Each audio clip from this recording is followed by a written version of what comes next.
होके मायूस ना यूं शाम की तरह ढलते रहो, जिंदगी एक भोर है सूरज की तरह निकलते रहो।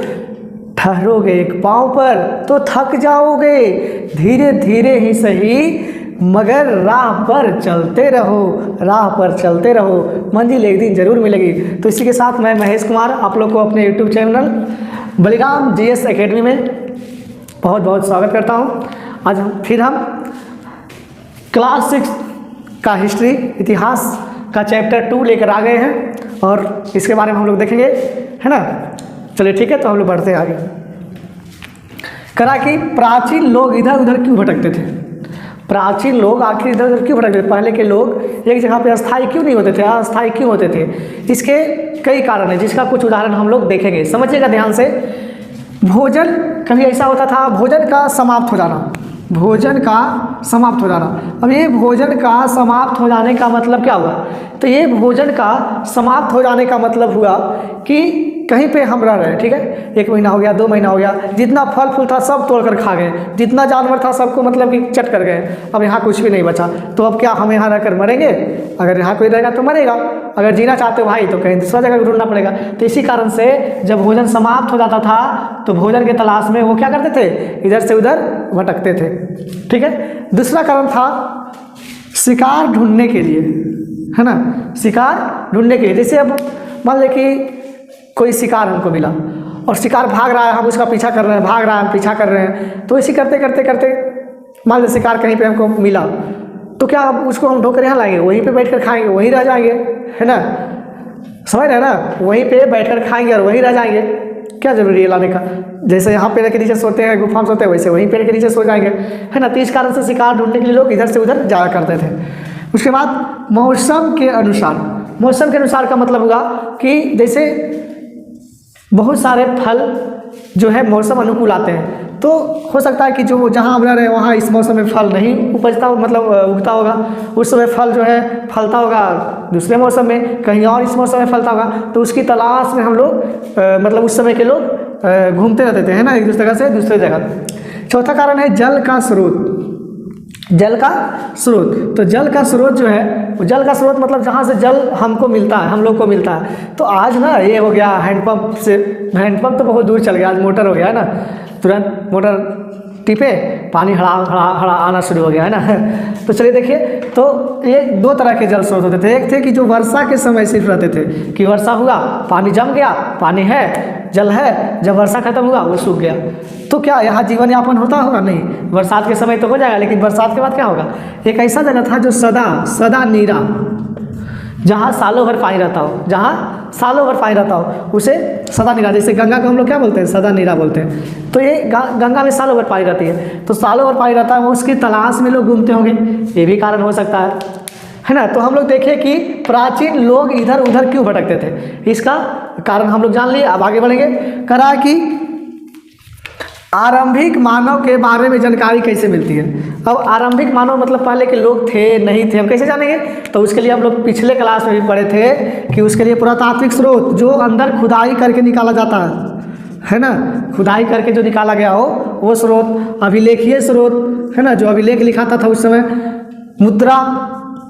मुद्रा से भी हम लोग को पता चलता है उसके बारे में, मृदभांड साहित्य, है ना, ये सबसे मृदभांड मिट्टी का बर्तन, साहित्य जो लिखे जाते थे, है ना, महाकाव्य पुस्तक, रामायण वेद पुराण महाभारत, है ना, ये सब। उसके बाद देखेंगे, आगे बढ़ेंगे और देखेंगे कि रहने की जगह निर्धारित करना।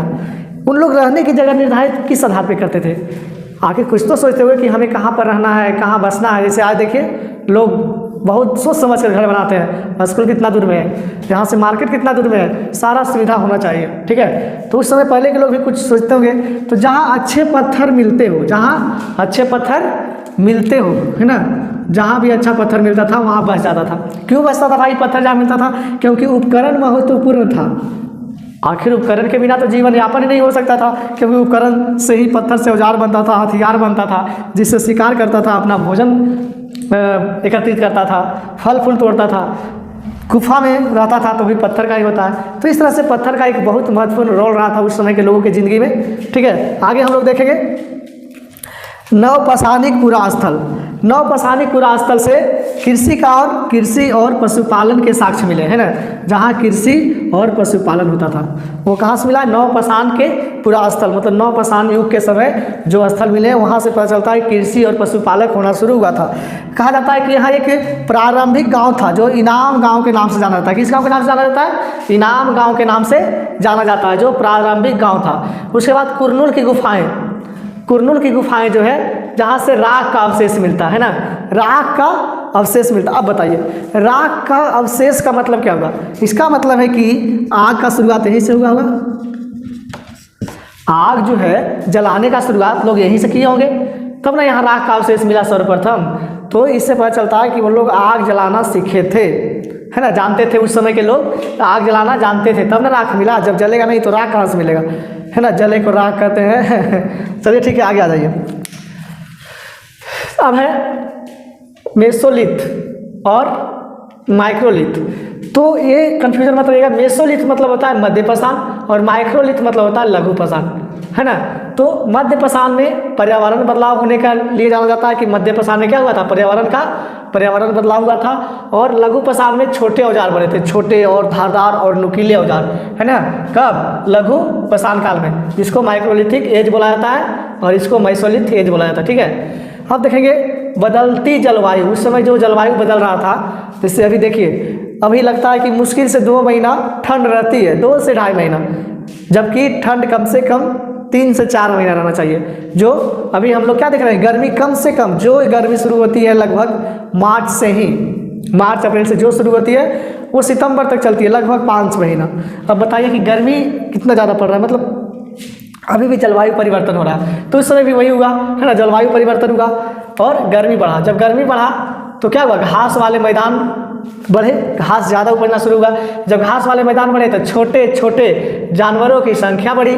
छोटे छोटे जानवर ज़्यादा हो गए क्योंकि चारागाह बढ़ा तो जानवर बढ़ा, है ना। जब चारागाह बढ़ा, जानवर बढ़ा, तो पशुपालन शुरू हुआ। क्या शुरू हुआ? पशुपालन। लोगों को लगा चलो चारा मिल ही रहा है, चारा मिल रहा है, चर लेगा, खा लेगा, अपना रहेगा, हमको दूध भी मिलेगा, मांस भी मिलेगा, है ना। तो ये क्या किया? पशुपालन से पीने की आदत को पता लगाया गया कि वो क्या खाता है। उन लोग जो है वो क्या खाता है, जो खाता है उसको चारा रख कर पास बुलाया गया, है ना, कि आ जाओ, आओ। इस तरह से अभी भी देखते होंगे कि गांव में गाय या भैंस भाग जाती है तो लोग क्या करते हैं कि एक मुट्ठी घास लेते हैं और उसके सामने जाते हैं और वो पकड़ा जाती है ना, आसानी से। तो वही काम करता था, चारा डालकर, है ना, उन लोग को पालना शुरू किया और करा कि उसके बाद प्रजनन के समय, है ना, प्रजनन के समय का जानकारी लिया कि प्रजनन आखिर कितना महीना में होता है, कितना दिन में होता है। तो बकरी 3 महीना, गाय 9 महीना, भैंस 10 महीना, है ना। तो इस तरह से उसके कब ये प्रजनन करता है ये जानकारी लिया, है ना। जंगली जानवरों से बचाओ, जंगली जानवरों से बचाओ। जंगली जानवर क्या करते थे? शिकार कर लेते थे किसी का भी जानवर को, तो उससे बचाव होने लगा क्योंकि मानव जो था वो तो विकास कर लिया था, आग वगैरह ये सब, तो जंगली जानवर उतना आते नहीं थे।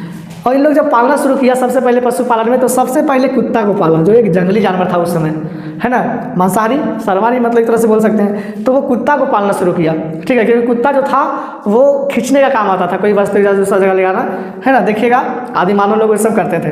तो ये कुत्ता को पालना शुरू किया। कुत्ता के बाद भेड़ और बकरी को पालना शुरू किया, है ना, गाय वगैरह ये सब सारा चीज़ पालना शुरू किया।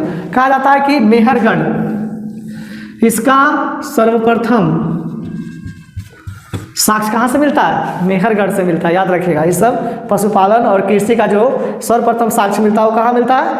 मेहरगढ़ से मिलता है। और जब ये सब पशुपालन शुरू हुआ तो इन लोग मछली को स्रोत, भोजन का स्रोत बनाया। मछली को भी क्या किया? भोजन का स्रोत बनाया, मछली खाना शुरू किया सब। उसके बाद खेती की शुरुआत हुई। किसकी शुरुआत हुई? खेती की शुरुआत हुई, है ना। लोग कृषि करना शुरू किए। तो खेती की जब शुरुआत हुई तो उसमें सबसे पहले गेहूँ और जौ को, है ना, उपजाया गया। अब कैसे? बीज संभाल कर, बीज जैसे बीज होगा, बीज छिटा गया होगा, एक बार जैसे फसल हुआ तो बीज छिटा गया तो उसको संभाल कर रख दिया होगा, है ना। और संभाल कर रखने के बाद समय, मौसम अनुकूल, समय अनुकूल उसको बोया होगा या फेंक दिया होगा, वो जलम गया, उसके बाद फिर बड़ा हुआ। उस तरह से धीरे धीरे वो कृषि करना सीखा और एक उन्नत कृषि करने में आज कामयाब हुआ। उसके बाद देखते हैं कि इसमें जो ये कृषि का साक्ष्य मिलता है और पशुपालक का साक्ष्य मिलता है, ये सर्वप्रथम मेहरगढ़, बुर्जहोम, कोल्डिहवा आदि से ये सब का साक्ष्य मिलता है, कृषि और पशुपालक का, है ना। कहाँ से? मेहरगढ़, बुर्जहोम, कोल्डिहवा वगैरह से, है ना। कहा जाता है कि जब इन लोग पशुपालन शुरू किया, कृषि करना शुरू किया, तो ये लोग अस्थायी हो गए। इन लोग क्या हो गए? अस्थायी हो गए, है ना। एक स्थान पे रहना शुरू कर दिया, है ना, भटकना बंद हो गया कि नहीं एक जगह से दूसरी जगह जा रहे हैं, नहीं, ये लोग अस्थायी रहना शुरू हो गया। ये जो बुर्ज है जो कश्मीर में, कहाँ है? कश्मीर में, जहाँ से गर्तवास मिला है। गर्तवास का मतलब क्या होता है? मतलब भूमि के नीचे सोना, भूमि के नीचे सोना, है ना, भूमि के नीचे सोना, ये गर्तवास कहलाता है ना। उसके बाद देखिए मेहरगढ़, मेहरगढ़ से बहुत फेमस है। मेहरगढ़ इतिहास में आप लोग जानते ही हैं, मेहरगढ़ अभी पढ़े थे हम लोग। इस सर्वप्रथम साक्ष्य कृषि और पशुपालन का मिला।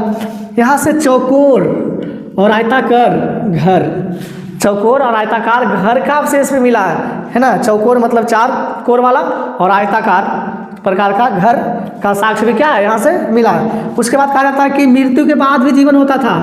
इन लोग का मानना था, जैसे आज कहते हैं कि अंधविश्वास, अंधविश्वास तो बहुत पहले था, है ना। मृत्यु के बाद भी जीवन होता है, ये उन लोग मानते थे, आस्था रखते थे, है ना। इसलिए मानव और बकरी को एक साथ दफनाया गया, है ना, दफनाया हुआ प्राप्त हुआ। तो इसे कह सकते हैं कि उन लोग भी उसका शिकार कहीं ना कहीं था, है ना। तालीम नहीं